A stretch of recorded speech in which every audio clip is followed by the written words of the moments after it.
programa Independente de hoje está aqui na Unicamp e ao meu lado está a doutora Renata Azevedo, psiquiatra e especialista em dependência química. E o nosso assunto é drogas nas universidades. Mas antes da gente abordar esse tema, doutora, me responde o seguinte: as pessoas falam muito que o consumo de drogas aumentou. É verdade essa informação? Na realidade, algumas drogas o consumo aumentou, outras, como o tabaco, claramente diminuiu. Então, a gente teve um aumento de drogas ilícitas e uma diminuição de uma droga lícita, que é o cigarro, né? Tem um levantamento, o primeiro levantamento nacional sobre drogas em universitários, feito pelo Senado em 2010, mostrou que 86% dos universitários já fizeram uso de álcool. E desses 86%, 22% têm uma propensão a desenvolver dependência química. Não é um número muito grande, sendo que o número de dependentes no mundo chega em torno de 10%? O 86 não surpreende, que é o mesmo dado da população brasileira. A maior parte dos adultos já experimentou bebidas alcoólicas, os universitários não são diferentes. O que a gente vê na universidade é, durante o período universitário, um aumento de consumo de várias substâncias. E o que mais nos preocupa, porque eles são muito jovens, nem é o desenvolvimento da dependência do álcool, que leva 10, 15 anos para se instalar. São riscos associados ao uso pesado, porque o uso do universitário não costuma ser o uso diário, é o uso de binge, que a gente chama, em festas, uma quantidade muito grande, com muita embriaguez.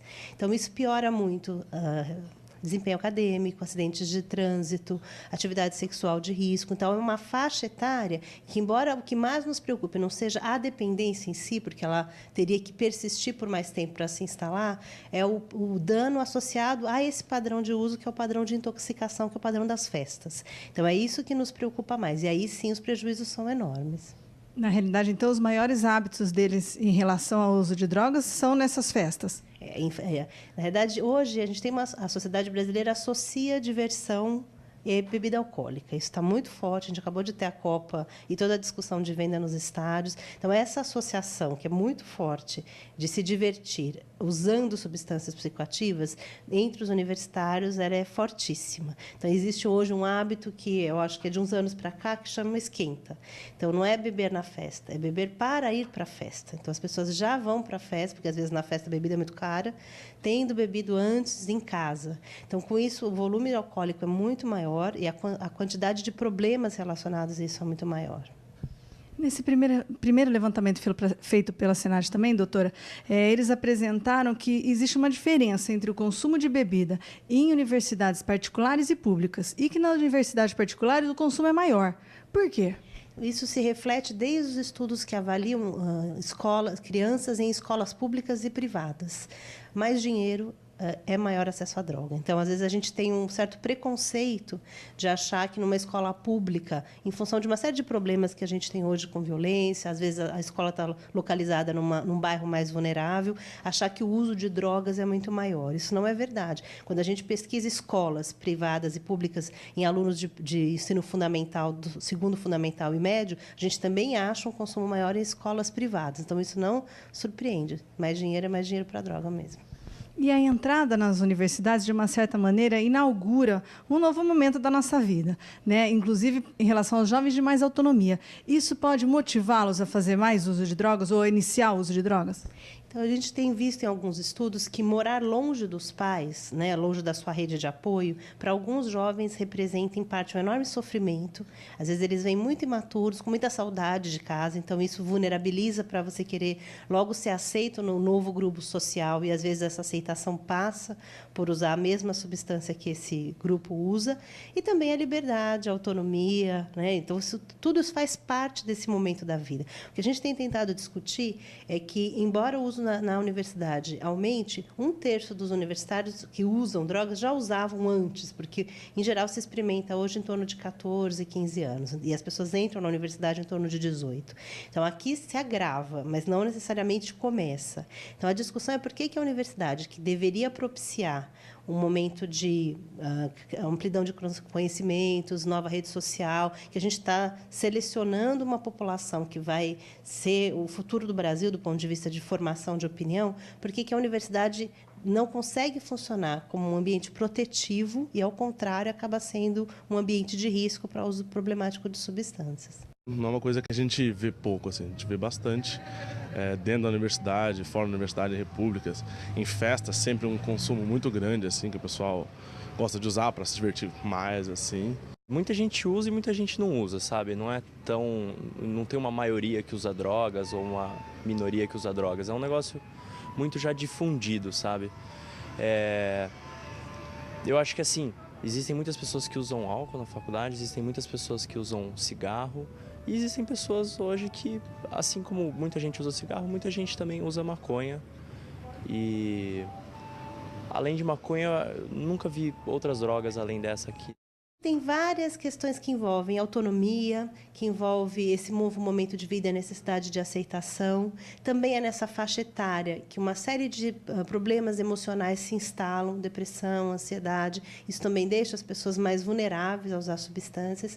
E a universidade tem, historicamente, uma relação com a liberdade de posturas. Isso vem do ponto de vista político, ideológico, que faz parte da sua Constituição. O problema é isso caminhar para um lado que pode ser um prejuízo para essas pessoas muito jovens. Boa parte dos universitários que usam substâncias no momento do universitário vai parar.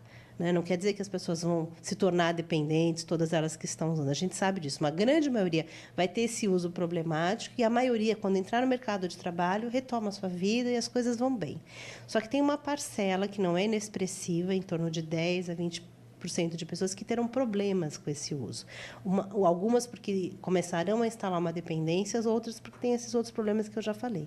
Então, a questão é como é que a gente não tem como adivinhar quem serão essas pessoas. Esse é o problema.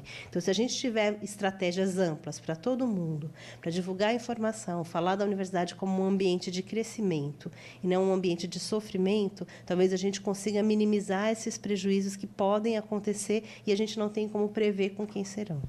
E um professor que faz uso de droga com um aluno, ou mesmo o pai que faz com o filho, isso faz com que o jovem acredite que ele está no caminho certo e que ele pode fazer isso? Ou não tem nada a ver? Não, tem muito a ver. Os nossos modelos nos constituem. Né? Então, a gente já sabe que você ser filho de alguém que tem uma dependência alcoólica, por exemplo, te dá uma chance muito maior genética de também ser dependente alcoólico. Eu acredito que se o pai oferece um tipo de droga, ele pelo menos tem que educar o filho falando que se ele for para drogas mais fortes, provavelmente a pessoa vai se perder, né? Então, mas sem dúvida nenhuma, quando uma autoridade te oferece algum tipo de droga, você se sente meio que livre para usar, né? O que os estudos mais recentes foram mostrando é que isso não é só geneticamente determinado, é ambientalmente determinado. Então, se eu cresço numa casa em que beber é se divertir, e que isso faz parte do repertório familiar, eu vou crescer com essa ideia e vou ficar na expectativa de que, quando eu for adulto, eu vou fazer a mesma coisa. Tanto pior se esse uso é feito junto com os meus modelos de comportamento, que já estão naturalmente me autorizando, ou seja, o uso antes dos 18 anos, ou, eventualmente, como às vezes a gente vê, o uso de drogas ilícitas conjuntas. Então, pai e mãe, não é amiguinho. Então, essa papel parental é fundamental na estruturação desses limites e dos riscos que vão estar embutidos. Mesmo as drogas ilícitas sendo proibidas, o consumo delas é muito alto nas universidades. E se elas fossem liberadas, o que aconteceria? Então, essa é a pergunta de $1 bilhão, né? A gente não sabe como é que a sociedade brasileira se comportaria diante de uma ampla legalização. A gente tem um exemplo hoje, que são as drogas que já são legalizadas, que não é um exemplo muito favorável. Né? A gente tem um uso de álcool absolutamente amplo, né? Enorme.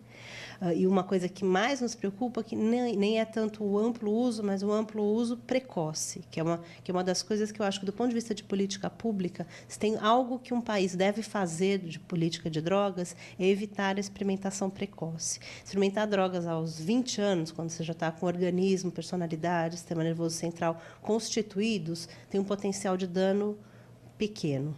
Mas, se você faz essa experimentação aos 13, 14, 15 anos, que seu sistema nervoso central está imaturo, personalidade, modelos, e a chance de que esse uso se torne um problema aumenta muito.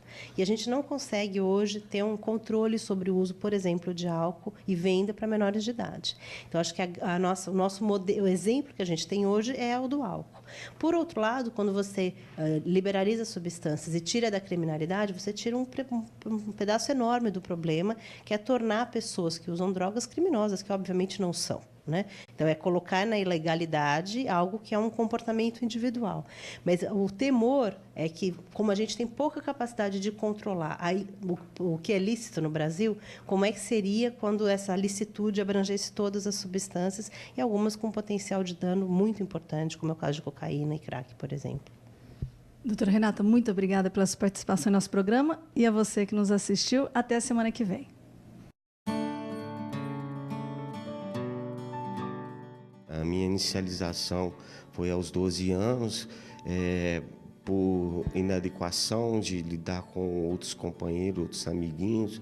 Eu me filiei a uma turma mais velha, mais adulta, e já comecei, minha primeira vez foi com 10 drogas injetáveis, 10 doses de droga injetável.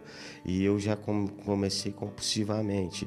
Daí, então, eu já não tive nenhum controle no início. Com 13 anos, minha primeira experiência com álcool, já tive uma coma alcoólica, né?